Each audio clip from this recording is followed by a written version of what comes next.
Hey guys, today's lesson is on perimeter, okay? So the perimeter is the distance around a shape, okay? You can see my little definition here.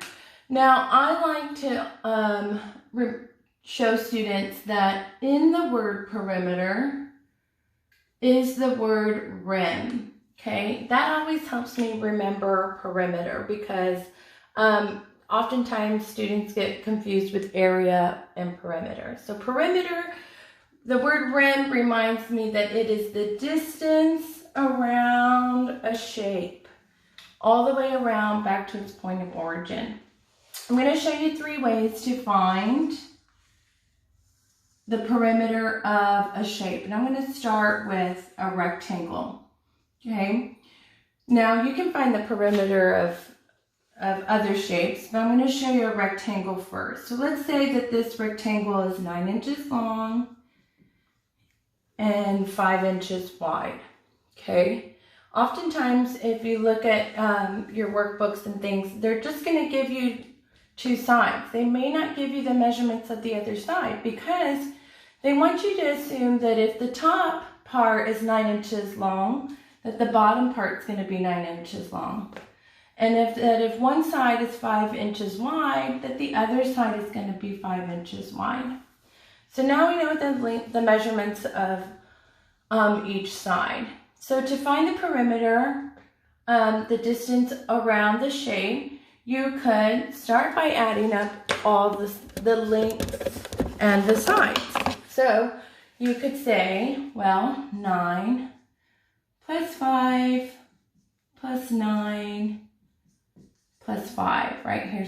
Here's going to be your first example. I'm going to show you 3 ways. So you could say that, right? And then you would think, well, 9 and 9 is a double, and I know that that's 18. And 5 and 5 is a double, and I know that that is 10. And 10 more than 18 equals 28. And if we're measuring in inches, make sure to mark your measurement, okay? So that's one way, adding up all the sides. Another way you could look at it is our second way to look at it, okay? You could also just look at it as, well, if I add up this side plus this side, 9 inches plus 5 inches, that would give us 14. And if from here to here is 14, and these lengths and measurements are the same, we can assume that from here to here is also 14. So you could say 14 2 times, which would also give us 28.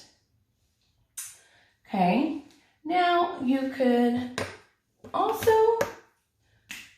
use this way to find the perimeter. So think of it as, well, how many times do we see 9? I see 9 2 times, and I see 5 2 times. 9 times 2 is 18, and 5 times 2 is 10. I add those 2 together, and that gives me 28. So that means that for this figure, P, perimeter, equals 28 inches. Okay. All right, so now I want you to look at if we had to find the perimeter of a square. Now, I think a square is a little bit easier, okay? Because let's see. Here's my square.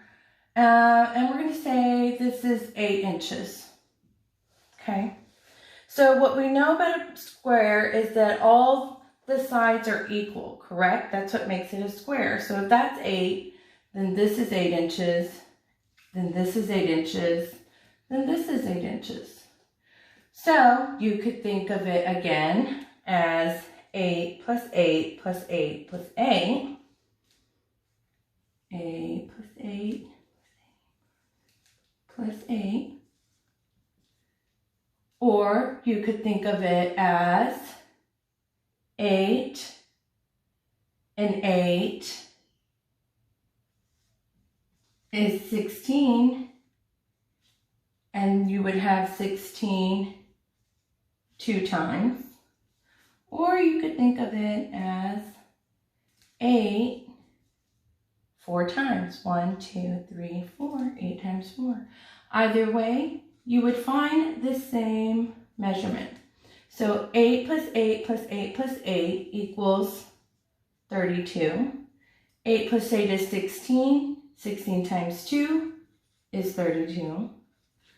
8 times 4, 32 inches. So for this figure, P, perimeter, equals 32 inches.